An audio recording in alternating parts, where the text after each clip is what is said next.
இலங்கையின் சுதந்திர தின எதிர்ப்பு போராட்டம். யாழ்ப்பாண பல்கலைக்கழக மாணவர்கள் மீது எடுக்கப்படவுள்ள நடவடிக்கை.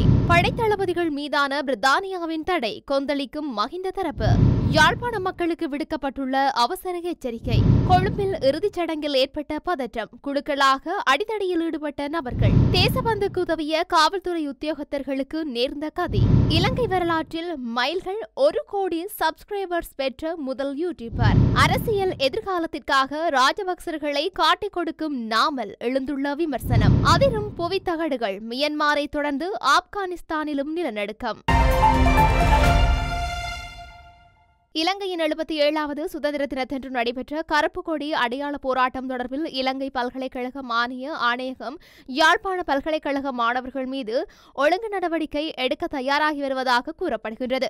2025 பிப்ரவரி 4ஆம் தேதியன்று இடம்பெற்ற இந்த போராட்டத்தில் பல்கலைக்கழகத்தின் பிரதான வளாகத்தில் மாணவர்கள் இலங்கை கொடியை கீழே இறக்கி அதற்கு பதிலாக கருப்பு கொடியை ஏற்றினார்.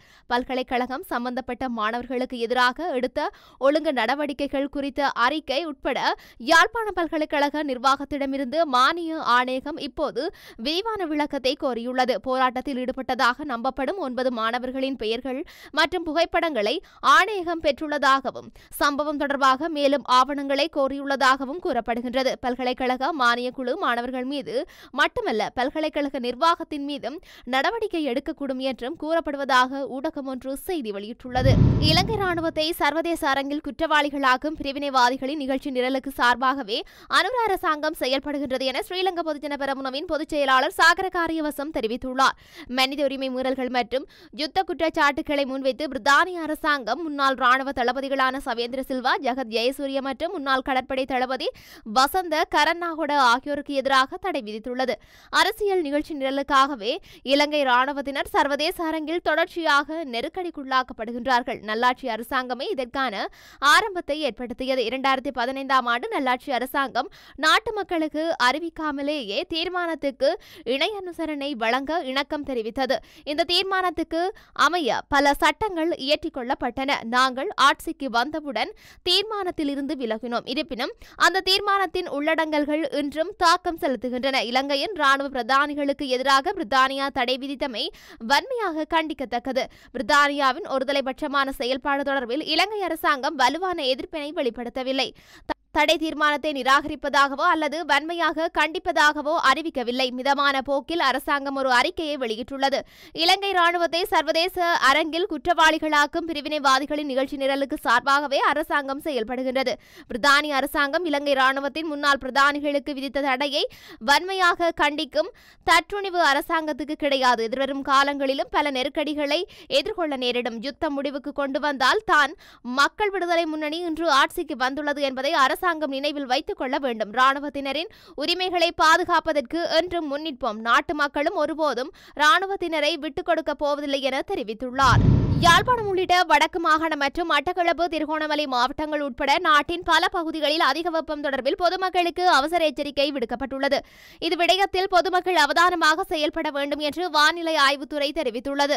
சிறப்பு அறிக்கையில் மேலும் குறிப்பிடுகையில் வடக்கு, வடமத்திய, வடமேல் சப்ரகமுவ மாகாணங்களிலும் திருகோணமலை, மட்டக்களப்பு, கொழும்பு மற்றும் ஹம்பகா மாவட்டங்களிலும் சில இடங்களில் வெப்ப குறியீடு அல்லது மனித உடலால் உணரப்படும் வெப்பநிலை கவனம் செலுத்த வேண்டிய நிலையை அடைந்துள்ளது. எனவே பொதுமக்கள் போதுமான அளவு தண்ணீர் குடிக்க வேண்டும். முடிந்தவரை நிழலான இடங்களில் ஓய்வெடுக்க வேண்டும். மேலும் வயதானவர்கள் மற்றும் நோய்வாய்ப்பட்டவர்கள் தொடர்பில் கவனம் எடுக்கவும், கடும் உழைப்பு சார் வேலைகளை குறைக்கவும், வெள்ளை அல்லது வெளிர் நிற ஆடைகளை அணியுங்கள் என்றுள்ளது.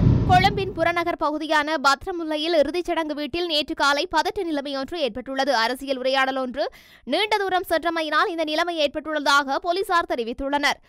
கலல்கொட பகுதியில் இடம்பெற்ற இறுதி சடங்கின் போது 2 நபர்களுக்கு இடையே ஏற்பட்ட அரசியல் வாக்குவாதம் வன்முறையாக வெடித்தது. வாக்குவாதம் முற்றிய நிலையில் இறுதிச் சடங்கிற்கு வந்தவர்கள் 2 குழுக்களாக பிரிந்து அடிதடியில் ஈடுபட்டுள்ளனர். உடனடியாக சம்பவ இடத்திற்கு அழைக்கப்பட்ட போலீசார் அழைக்கப்பட்ட நிலையில் வன்முறை நிலை கட்டுப்படுத்தப்பட்டுள்ளது. இறுதிச் சடங்கு நிகழ்வில் பெருமளவு மக்கள் ஒன்று கூடியிருந்தனர். எனினும் வன்முறையின் போது எவருக்கும் எந்த பாதிப்பும் ஏற்படவில்லை என தெரிவிக்கப்படுகின்றது. பணியிடை நீக்கம் செய்யப்பட்ட காவல்துறை மாதிபர் தேசபந்து தென்னகோனுக்கு உதவிய குற்றச்சாட்டில் காவல்துறை கான்ஸ்டபிள் உள்ளிட்ட 2 கைது செய்யப்பட்டுள்ளனர். விசேட பாதுகாப்பு பிரிவில் பணியாற்றி வரும் கான்ஸ்டபிள் மற்றும் தலவத்துகொட பிரதேசத்தைச் சேர்ந்த ஒருவருமே இவ்வாறு கைது செய்யப்பட்டுள்ளதாக தெரிய வருகின்றது. கடந்த பிப்ரவரி 17 முதல் மார்ச் மாதம் 19 வரையான காலப்பகுதியில் தேசபந்து தென்னக்கோன் நீதிமன்றில் முன்னிலையாகாமல் தலைமறைவாக இருப்பதற்காக குறித்த இருவரும் உதவியுள்ளதாக தெரிவிக்கப்படுகின்றது. 2023ஆம் ஆண்டு வெலிகம பெலேன பகுதியில் உள்ள ஒரு ஹோட்டலுக்கு அருகில் நடந்த துப்பாக்கிச்சூட்டு சம்பவம் தொடர்பாக தேசபந்துவை கைது செய்வதற்கு பிடியாணை பிறப்பிக்கப்பட்டிருந்தது. மேலும் தேசபந்து தென்னக்கோன்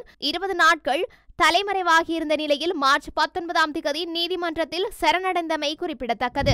பிரபல யூடியூப் சேனலான வைல்டு குக் புக்கை உருவாக்கிய சரித் என் சில்வா யூடியூப் தளத்தில் 10 மில்லியன் சப்ஸ்கிரைபர்ஸை கடந்த முதல் இலங்கையராக மாறியுள்ளார்.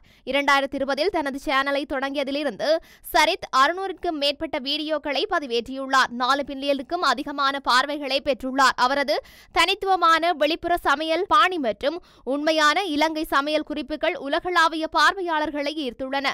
இந்த மைல்கள் இலங்கையின் யூடியூப் வரலாற்றில் ஒரு குறிப்பிடத்தக்க சாதனை என்பதும் குறிப்பிடத்தக்கது.